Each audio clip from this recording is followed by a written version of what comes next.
Pemeriksaan Pindaan 2022 ni, saya ingin menjemput Yang Berhormat Pokok Sena. Silakan Yang Berhormat. Terima kasih Tuan Sri Speaker. Ya. Pindaan perlembagaan ini seperti yang disebut oleh Menteri tadi ialah bertujuan untuk nak mengelak daripada dilihat ada kecenderungan raja-raja ataupun waris ataupun kerabat diraja terhadap politik dan juga terhadap parti-parti politik, terhadap orang-orang politik. Itu satu benda yang sangat jelas. Namun dalam situasi apa yang sedang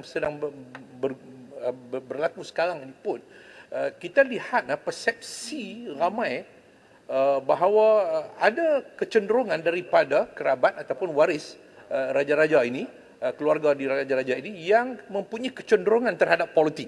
Sama ada kecenderungan daripada kenyataan-kenyataan yang dilihat memihak kepada satu-satu pihak ataupun menemplak satu-satu pihak. Itu persepsi yang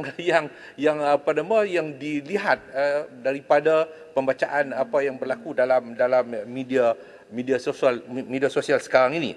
Jadi bagi saya bahawa apa yang menimbulkan satu persoalan ialah kenapa dalam pindaan ini juga kita tidak memasukkan satu peruntukan, sebab pindaan ini 19119A ini ialah memberikan kuasa kepada Yang di-Pertuan Agong dengan persetujuan Majlis Raja-Raja untuk menentukan siapa di kalangan yang disebut di dalam pindaan ini untuk dikecualikan daripada pemakaian 119 itu daripada dalam 119. Jadi persoalan saya ialah kerana ada persepsi terhadap raja dan waris raja-raja dan keluarga diraja ini mempunyai kecenderungan politik, memihak ataupun menemplak terhadap satu-satu pihak.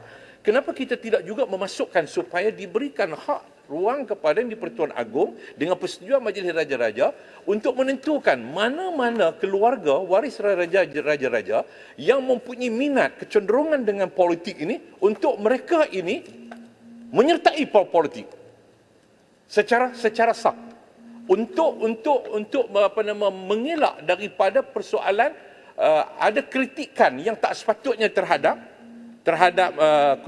yang dilihat mereka ini daripada keluarga diraja, dan akhirnya menyebabkan orang yang mengkritik itu akan diambil tindakan kerana ada bersalah undang-undang yang dikatakan bahawa tidak boleh mengkritik raja ataupun keluarga diraja ataupun waris diraja. Jadi ini bagi saya bahawa lebih elok, sebab bila keluarga diraja menyertai politik, contoh adinda kepada almarhum Sultan Ahmad Shah Tengku Azlan pernah menjadi ahli Parlimen Jelantut dan Timbalan Menteri.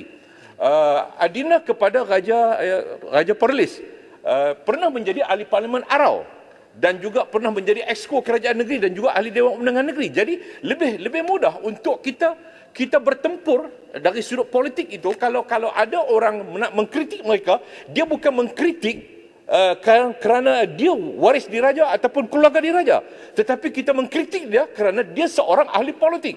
Kita menegur dia kerana dia soal ahli politik, timbalan menteri yang terdedah kepada soal kesilapan dan sebagainya. Jadi ini tidak menimbulkan persoalan soal mengkritik raja dan akhirnya orang mengkritik raja itu diambil tindakan. Jadi ini yang saya fikir sepatutnya dimasukkan satu clause ialah supaya Yang di-Pertuan Agong boleh dengan persetujuan Majlis Raja-Raja untuk menentukan mana-mana dia perhati kalau ada waris diraja, kerabat diraja yang berminat dengan politik, okey, sertai politik.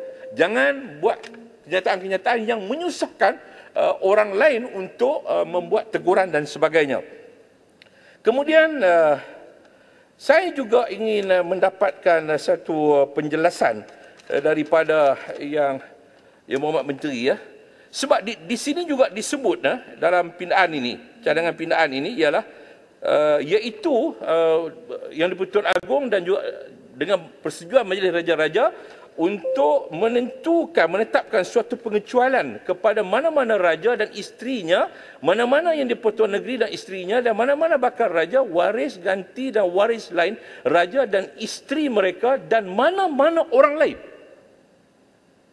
Ini saya fikir satu benda yang terlalu luas. Mana-mana orang lain. Siapa dia orang lain tu? Siapa dia orang lain itu? Sebab yang lain itu disebut perkataan raja. Raja, keluarga, isteri dan sebagainya. Tapi disebut mana-mana orang lain yang tidak dinyatakan secara jelas. Adakah boleh nanti yang di-Pertuan Agong dengan Majlis Raja-Raja untuk menetapkan bahawa Mahfuz Haji Omar dikecualikan daripada perkara 119 ini. Jadi akhirnya tergugurlah saya sebagai seorang pemilih. Jadi ini perlu penjelasan bahawa mana-mana orang tu siapa. Adakah termasuk juga kita katakan tukang masak istana, tukang kebun istana, ataupun polis pengiring istana pun dikirakan sebagai orang yang perlu dikecualikan daripada pemakaian 119 ini. Jadi itu yang saya mohon penjelasan daripada Yang Berhormat Menteri, dan saya tidak ada masalah untuk menyokong, kerana saya ucapkan tahniah kepada Yang Berhormat Menteri yang sentiasa terbuka membuat perundingan dengan pihak PH untuk memastikan supaya perkara ini disepakati bersama. Sebab dia menteri jaga undang-undang ni, dia nak undang-undang yang lebih mesra, tak semacam yang semalam. Dia menteri KDN. Jadi KDN ada polis, ada penjara, dia nak tangkap orang, dia posok orang dalam penjara. Jadi dia tak mau nak berundi dengan siapa-siapa. Jadi ini satu yang saya ucapkan tahniah kepada Yang Berhormat Menteri yang jaga hal ehwal undang-undang dan juga hal ehwal parlimen. Terima kasih Yang Berhormat Speaker, Tan Sri Speaker, saya mohon menyokong. Terima kasih Yang Berhormat Pokok Sena. Silakan sekarang Yang Berhormat